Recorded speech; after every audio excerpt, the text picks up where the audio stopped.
大家好，欢迎来到我的小厨房。今天来做一个绵软可口的鲜椒松饼。先来打2个鸡蛋，把蛋黄和蛋白分开来。一般情况下做松饼都会加泡打粉或小苏打，但是今天我们做的这款鲜椒松饼是不加这2样东西的。做出来的松饼照样非常的松软可口。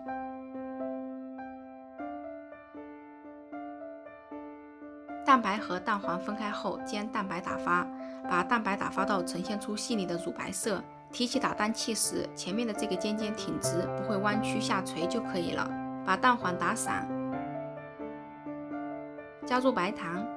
这个分量的糖做出来的松饼是微甜的，如果你喜欢更甜一点，可以再加多一点糖。把糖搅拌到完全融化到蛋液里后，加入牛奶搅拌均匀。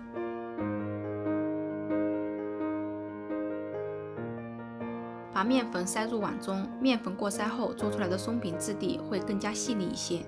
把面粉慢慢的按入牛奶中，翻拌均匀，动作要轻柔一些，要由下向上翻拌，不要使劲的划圈搅拌，避免面糊起筋。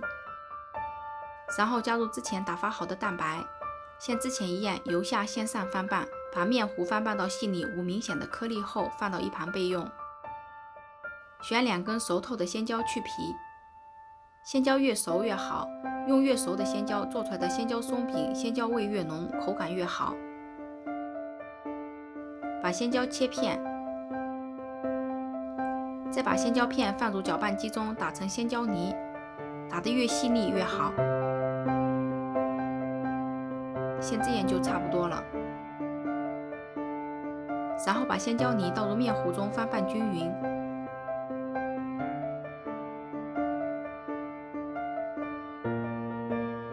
舀一勺面糊，慢慢的倒入不粘锅中，锅中无需放油，面糊会自己向外散开，形成一个非常漂亮的圆形。面糊下入平底锅之前，要先把锅烧热，煎的时候要用小火慢煎，火太大了很容易烧焦。每面煎大约2分钟左右。第一次翻面可以通过面糊表面的凝固情况来判断，看到松饼的四周出现一些小气泡或有一些凝固的样子，就可以翻面了。翻面后，松饼会慢慢的向上鼓起。这就是蛋白打发后产生的蓬松效果，所以蛋白的打发是非常关键的一步。再翻个面，稍微再煎一会儿，让颜色更深一点，看起来会更加漂亮一些。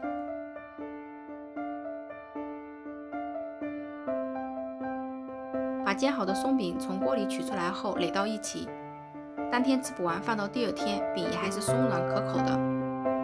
这款鲜椒松饼带着一股淡淡的鲜椒味，口感绵软鲜甜。是做早餐特别好的一个选择，既营养又美味。感谢你的观看，我们下期再见。